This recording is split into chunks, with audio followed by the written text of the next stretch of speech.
round table. Ladies and gentlemen, it's your boy, the Sneakerhead of NY, and you are listening tonight at the Round Table. Shout out to everybody that paid attention and listened to the very last episode that we had. I appreciate you guys immensely. Like, I'm always showing my appreciation to you guys. You guys are like super amazing. If you listen to the last episode, you know that I played the episode for my class because, I went back to school. So I played the episode for my class and they loved it. So shout out to everybody that gave all that positive feedback. They loved the show. Shout out to the red mic, man. A lot of red mic. Anyway, this is going to be a video and audio episode. Like, I'm starting to do that a little bit more now. So I'm just really getting comfortable with everything. So shout out to that. I'm doing a test though. So I got a brand new lighting system and it has a fan. So I'm really going to test out my editing skills when it comes to drowning out the sound of the fan because it's super annoying. Like, again, I'm just testing it out. Depending on how well this is, I might keep it, I might not keep it. It all depends. But we'll see how everything works out. Again, no pad starts. I'm cooking up pad starts later on. There's a lot of things that's been happening, but I want to just dive right into the episode because one of these episodes could be really long. So I just want to make sure that I get everything that's needed out the way as soon as possible. So today's episode will be the 10 most rewatched WrestleMania matches to me. That I rewatched rather. And there's plenty of matches that I've watched multiple times, like that didn't even make the cut. Like the TLC match, I was like, yo, was that on? Yeah, but it was with Edge, Christian, the Dudleys, and the Hardys. Watched that multiple times. Jericho versus not even Jericho, freaking Chris Benoit and versus Shawn Michaels and Triple H, WrestleMania 20. I've watched that multiple times, but unfortunately, that didn't make the list. At first, it was gonna be my top 5, but then as I was writing down the list, I was like, yo, there's just way too many joints that I could write and that I'm not trying to miss. So I decided to make it a top 10. So this is in no particular order except the first one. The first match is the one match that I've watched multiple times, and that's the reason for this list. So let's just dive right into it. No sponsors, but I will say shout out to Dr. Squatch and shout out to whoever else. I don't know, I can't even remember my other sponsors. And shout out to Brian Pillman Jr. as always. Nights at the Round Table. Yo, real quick, before I even start this, right? I was in Best Buy earlier. Also, happy Wednesday to you guys. But I was in Best Buy the other day, and I'm buying a new Apple TV. So I'm testing it out. So I go to the podcast. No, you know what podcast I type in. And then my face is just right there. So I left it up there at Best Buy for like a good minute or two. And just like I didn't play any audio because I curse too much in these episodes sometimes. But I didn't play any audio. But I just left it up there and like watched if people would walk by and like notice me or something like that. Yo, that was a cornball moment. But I just had to do it. It just felt right. Like, F it. I'm probably gonna listen to the podcast on Apple TV anyway once I get it. Yo, yeah. Just shout out to you guys. Shout out to Best Buy. So let's start with the number 10. And what I'm doing is I'm going to tell you the WrestleMania that it was, and I'm going to tell you why I rewatched this episode, rewatched this match rather, multiple times. I think the last 2 matches that I'm going to talk about will be the main 2 matches that I rewatched the most. Yeah, I'm looking at the list again, and yeah, the last 2 matches are the 2 matches I watched more than any other match. You know what? Shout out to Palmer's Cocoa Butter. Can y'all see it? Yo, show the freaking Palmer's, man. There we go. Shout out to Palmer's. Gotta make sure the lips stay nice and good. All right, anyway. Number 10 on the list, Brock Strowman. Brock Lesnar versus Roman Reigns. And then Seth Rollins cashes in his Money in the Bank briefcase and that happened at WrestleMania 31. I've rewatched that so many times because the way Seth Rollins just cashed in, the way he ran down the ramp reminded me how my little daughter runs around, period, like when she's trying to escape me. Like, we running around through BJ's earlier, and then she just like, the way she's just running and running and running, I'm just like, yo, move, like, slow the hell down. So, that, when he ran down, then he cashed it in, I thought that was genius. Early in the match, I think the first match, he suffered the world's greatest RKO, in which he went for a curb stomp, Randy Orton like pumped him up, and then came down with the RKO, the greatest RKO I've ever seen. So for him to go through that and then come back, cash in on Brock and Roman Reigns, make it a triple threat match, and he pins Roman to win the title, man, that was perfect because everybody thought Roman was going to win. No one really expected Seth to cash in, and just like, bruh, really? You cashing in now? So I thought that was super genius, and like I said, I rewatched that multiple times just to see Seth cash in because it's super dope. It's poetic, honestly. Number 9, Warrior versus Hulk Hogan, WrestleMania 6. So I've rewatched this since I was a kid, in my teen years, in my 20s, in my 30s. I rewatched this match. I probably watched this match more than a lot of other matches on this list.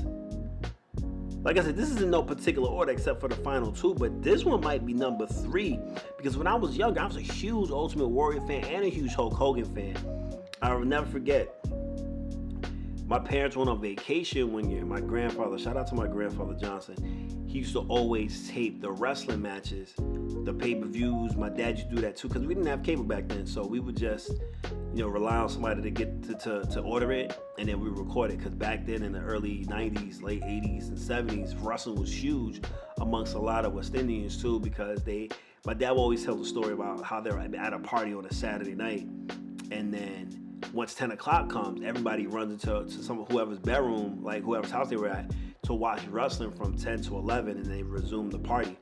So shout out to them for that. That was like so dope. But my grandfather had the WrestleMania 6 tape. My parents on vacation, and I remember Miss Lawrence, the babysitter for my brother and I. My brother was like, "Yo, can we get the WrestleMania 6?" And I was like, "Nah, we shouldn't watch it because I don't want the tape recorder VCR to get messed up." Yo, I'm dating myself too, VCR, and because my brother really wanted to watch that Ultimate Warrior versus Hulk Hogan match. Anyway, I say all that to say, I've watched this match. I keep saying episode. Damn, Peacock got me looking at episodes, WrestleMania episodes. Like, nah, it's not an episode. It's a match. It's a premium live event. Anyway, shout out to Peacock. But yeah, I've watched this match so many times because it was supposed to be the passing of the torch. Ultimate Warrior getting the torch handed over to him from Hulk Hogan. It is well documented that Ultimate Warrior was supposed to be the successor of Hulk Hogan because people were getting a little bit stale of Hulk Hogan, and Warrior had so much energy, so much momentum heading into the match. One of the most iconic images of him holding up the WWE title and the Intercontinental title at the same time with the fireworks. That's something that I wanted as a screensaver for the longest time, and I just can't find a crisp image of it. Oddly enough, number 10 and number 9, with Seth Rollins holding up the title when he won at WrestleMania 31, was also another image that I was trying to get a really crisp image to use as a screensaver and also a shirt. Shout out to King Joe, my shirt maker. Shout out to my cousin Melissa too. She makes my Shots by Pat merchandise as well. But yeah, it's like, so I've rewatched that so many times. Not that it was a good match, but just for the moment to see Ultimate Warrior take the title, and which was a clean win over Hogan. Back then, you had to hook by crook beat Hogan. You very rarely ever got a clean win. Also, this was the first time Vince allowed a face and a face to match up with each other, and it worked perfectly well. Nowadays, you see faces versus faces on the regular, heel versus heel on the regular. But back then, during especially the territory period, it was always face versus heel. You never saw heel versus heel or face versus face. Even if it's like a tournament for a title, you always saw heel versus heel or face versus face. Speaking of a tournament for a title, number 8 is Macho Man versus $1 Million Man Ted DiBiase, WrestleMania 4, the tournament in which a brand new champion was crowned. Most famously, before I even tell you why I used to watch this, why I've watched this match so many times, if you don't remember, the Saturday night's main event, Hogan was pinned by Andre the Giant, but Earl Hebner and his twin brother Dave Hebner, they pulled the ruse. They did a referee switch. I'm not sure. I think he got injured. I can't really detail by detail, but I just know that it was a ruse, and the Hebner twins were a part of it, and Andre the Giant gave the title over to Ted DiBiase. He had the title for like 30 seconds, but then Jack Tunney, the president of the WWF at the time, kayfabe, fake president, he stripped DiBiase of the title. So then they had a tournament that ensued. It was dope though. I loved every single match, but the main match with Macho Man versus Ted DiBiase was pure because they had Miss Elizabeth ran back to get Hulk Hogan from the back because he got eliminated in the tournament. And it was dope because, again, it was another time period in which someone not named Hulk Hogan had the title. And we don't want to, as a kid, I loved Hulk Hogan. But who wants to see Hogan with the title all the time? Like, I'm tired of seeing, like, the main person with the title all the time. John Cena. Like, I never was with that. But the reason why I watched this match so much, because it was a wrestling clinic that Macho Man and Ted DiBiase put on. They told the story. They told the full story.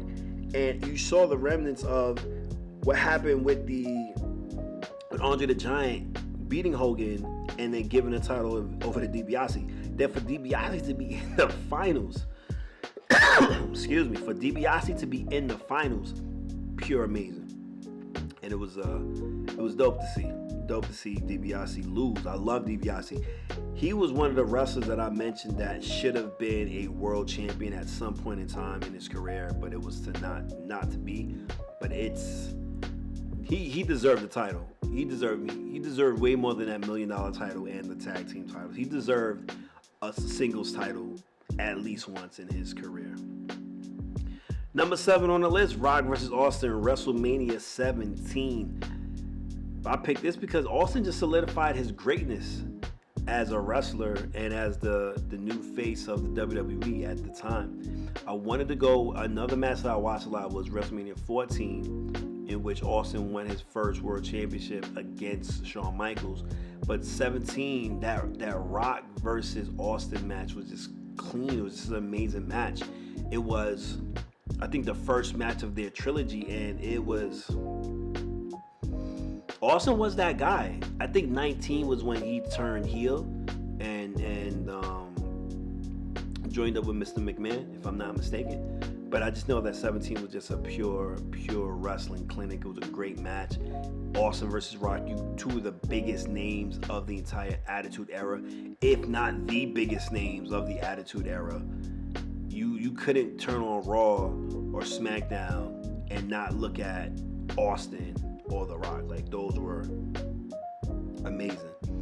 Number 6, Shawn Michaels versus Ric Flair, WrestleMania 24. Now, this one was rewatched because of that final scene in the match when he mouthed, "I love you, I'm sorry," and he gave him that super kick. It was just like, bro, that was super emotional. Just me watching it, not a fan of Flair, not really a fan of Shawn, but it was arguably the greatest champion of all time at the time, and he still is, versus the greatest performer of all time in Shawn Michaels, and Ric Flair being the greatest champion of all time because he was a 16-time world champion at the time. And technically, if you check the records book, he has more than 16, has about like 19 or 20, and those are not even recognized, and that's sad.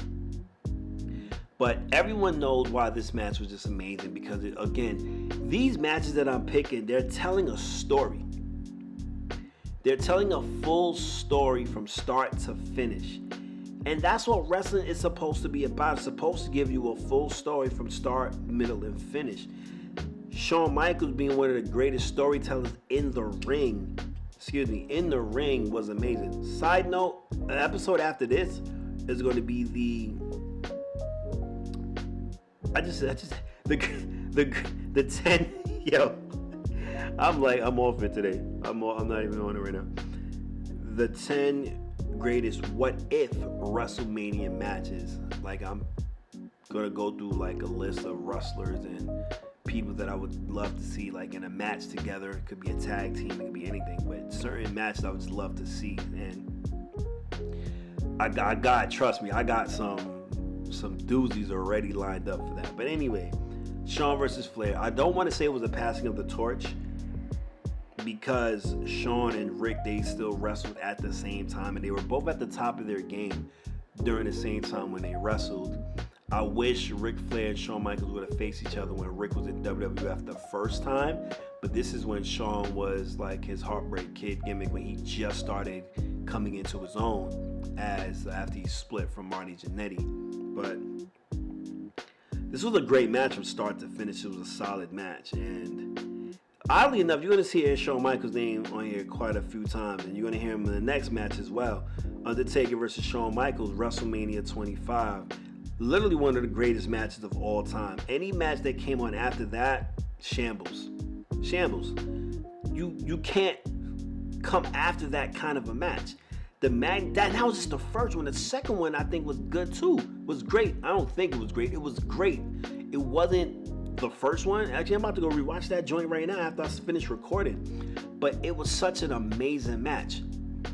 Again, storytelling. You really thought the streak was going to end at that time. You really thought the streak was going to end at that time, but it was not. It wasn't going to end. That's one of the most enjoyable matches of all time. Like a match that I wanted to put on here, but I couldn't. But I've watched that match multiple times. WrestleMania 3, Macho Man Randy Savage versus Ricky the Dragon Steamboat. Literally, people call that the greatest match of all time, and I can see why. It's always telling a story. I'm a storyteller. So I'm all about watching something that's going to tell a story, that's going to keep me enthused more than just the match itself, more than just the fighting. I want to see the cat and mouse game. Like, I want to see all of that during a match. And a match of the magnitude of everything that I mentioned, but especially Taker versus Shawn, there was a point in time you really thought Shawn was going to hit him with that super kick and end it all. Like the streak was supposed to be done, but it wasn't. And that leads me to number 4. The fourth match that I've watched the most, that I have rewatched, WrestleMania 30, Brock Lesnar, Undertaker. You rewatched that match because you didn't expect Brock Lesnar to be the one to beat Undertaker to end that streak. And then you see the face of everyone, but that one particular face, the black guy with the glasses, and his face looked like he was about to turn to stone. He saw Medusa. He just could not believe the fact that the streak was over. I remember watching it, I was like, wait, what? That was 10 years ago. So 10 years ago, the streak ended. Remember, we were at WrestleMania 40. That was WrestleMania 30. So that streak ended 10 years ago. Like, think about that. You rewatch that match so you can see the minute that, I think Kyoto was the ref at the time, counted 3. And you were just in utter disbelief. Like, you did not believe that this literally just happened. So Brock versus Undertaker, WrestleMania 30, definitely the shocker of a lifetime. That's one of those where you just was not expecting to see anything that you saw. You were not expecting to see Undertaker lose the streak. Like, you were not expecting that. Like, you really weren't expecting that. Now for my top 3. Before I give you the top 3 though, I can't wait for WrestleMania 40. I think WrestleMania 40 is going to be amazing. Drew McIntyre won the Elimination Chamber. What I didn't like about the Elimination Chamber though was you still have a program with Logan Paul and Kevin Owens. Why would he cause Randy Orton to lose the Elimination Chamber? Is it now to start a feud with Randy Orton and Logan Paul? But what about the feud with Logan Paul and Kevin Owens? We're on the road to WrestleMania now, so it's not like there's a Elimination Chamber pay-per-view in between the Elimination Chamber pay-per-view and WrestleMania, in which the blow-off could be between Kevin Owens and Logan Paul. Or you can start the program with Randy Orton and Logan Paul. But there's no filler. There's nothing there. Let me adjust. There's no in-between pay-per-view. You're not going to have that match on Raw. That's not a Raw. I mean, it's a Raw-worthy match, but you're not going to do that at Raw. You want to make sure that these matches are top billing, that you would have it on WrestleMania. But you're going to have Logan Paul pull double duty, fight on both nights? Probably not. You're going to have a triple threat for the United States Championship? Maybe to further build Logan Paul up during the Elimination Chamber. Kevin Owens mocked Randy Orton a little bit, so maybe you play off of that. But I don't know. Like I don't know. But anyway, I didn't like how they pulled that. But shout out to Drew McIntyre winning the Royal Rumble. More than likely he'll win WrestleMania as well, because Seth needs a break. Seth needs some time off. He needs to go chill with his kid. I need to go chill with mom, but she's sleeping right now. So let's go to the top three now. So Shawn Michaels versus Razor Ramon ladder match, WrestleMania 10. That comes in at number 3. For obvious reasons, that set the tone for every ladder match going forward. Now, Bret versus Shawn Michaels was a great ladder match in its time, but it was nothing on the magnitude of Shawn versus Razor. That's like here, like it's above the camera. Like, look, it's above the camera. You put that match on paper, and you're saying to yourself, this is gonna be a great match. Two of the greatest performers of all time in a ladder match. WrestleMania 10. You're following you followed Doink and Dink versus Luna Vachon and Bam Bam Bigelow. RIP to 3 of the 4 that I just mentioned. Not sure if Dink is still alive. But you're following that. So that's easy to follow. You could not follow another match, but I can't even mention that. But you followed that. Any match after that was just gonna be piss poor. You're not gonna be so involved in the other matches after that ladder match, which is Shawn Michaels and Razor Ramon. That was one of the greatest matches of all time. Like you rewatch that match because, again, the storytelling. You see what Shawn did, what Razor did, what stops they had to pull out. Razor walking underneath the ladder to get to the ring, and commentators like, that's bad luck. You saw all of that. That was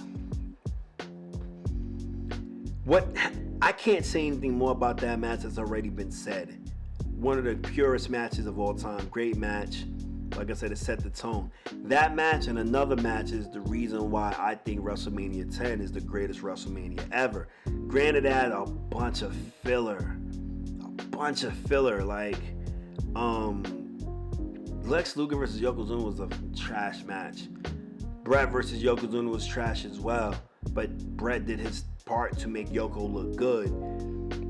But again, in storytelling, because at the end, Owen Hart came out while everybody was celebrating Bret. Macho Man leaned on the ropes to have him come in. He didn't come in. That set the tone for that SummerSlam main event in the cage. But that's another story. Number 2, Kofi Kingston versus Daniel Bryan. That should be number 1, but Kofi Kingston versus Daniel Bryan, WrestleMania 35. Kofi winning the title. I was there. He is the first African-American male to win the WWF title. First ever. Now, some people won the world title, but Kofi was the first African-American male to win the WWF Heavyweight Championship title. But again, another reason why I rewatched it because I was there. I saw it live. That is something that I can tell my daughter that I saw in person when WWE crowned its very first African American world champion. And I was sitting there in front of the dudes from, oh man, from What Culture? From What Culture Wrestling. Simon Miller and all them boys. Like I looked, turned back. I was watching it.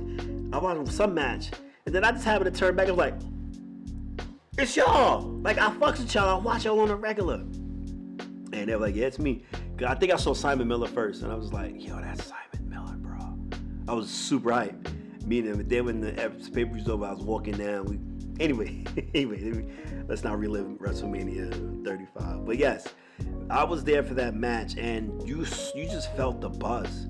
And when Kofi won, you saw a lot of people in there crying because a lot of people never thought they'd see the day when a black man, an African American male, a pure African American male. A lot of people say The Rock, but he's half Samoan. We're talking about pure African American male from Ghana, South Africa. No, I just said that wrong. I gotta edit that out because I just fucked up. He's from Ghana. I'll tell you that right now. But yeah, I fucked up badly. Yeah, I'm sorry. Wait, is he? Hold on. Because maybe I did it. Like I know I'm not I'm not a dummy. Ghana.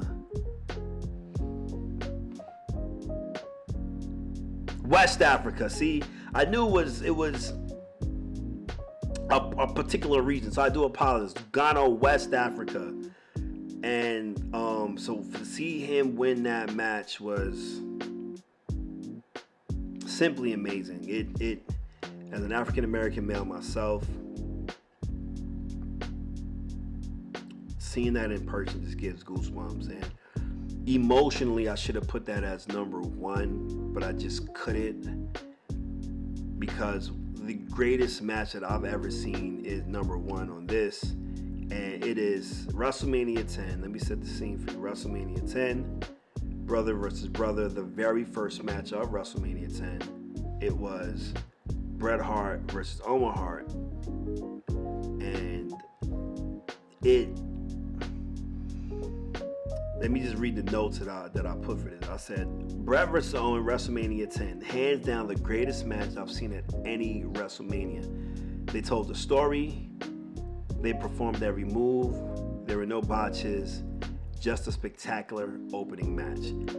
I've been on forums. I've been on a lot of YouTube pages. And a lot of people tout that match as the greatest opening match of all time. And how can you disagree? Can't, because it literally is the greatest opening match of all time. It could damn sure be one of the greatest matches of all time. Even if you don't want to put it as number one, you have to put it as number 10. At top 10, I'm sorry. Because you can't find many matches better than that. And granted, we had WrestleMania 40, so that means there's been over, I would say over 200 matches in WrestleMania history. Maybe over 300. But you can't find a better match than that. Opening, middle, or close. Bret and Owen put on a show. They put on a clinic. They told the story of Owen being jealous of Bret, and Bret putting Owen over was just nothing more you can really say about that. He put him over. But it was perfect because him putting him over, that set the stage for SummerSlam, because Bret beat Yokozuna to win the title. Now Owen is in his bag. I beat Bret. I beat my brother. So I should get a title shot. I beat my brother, so I should get a title shot. And it set the tone. And they told the story from Survivor Series, even before Survivor Series, up until SummerSlam. of that WrestleMania 10 year. That's one of the reasons why I feel like Owen could have been a world champion. He damn sure could have been a world champion without him passing away. He definitely could have been a world champion. But with that being said, ladies and gentlemen, this was my list of my top 10 WrestleMania matches that I have rewatched. And I hope you guys enjoy it. Hope you guys stay tuned for the next episode. Remember, if you hear a fan noise, I'm doing my best to try to knock it out. Again, this is a test. Excuse me, rubbing my nose. This is a test. I'm just trying to see what happens, where it goes from here, and how we can operate better. So I gave you all better content visually for the podcast, So with that said, this is your boy, the Sneakerhead NY. Nights at the round table. Peace.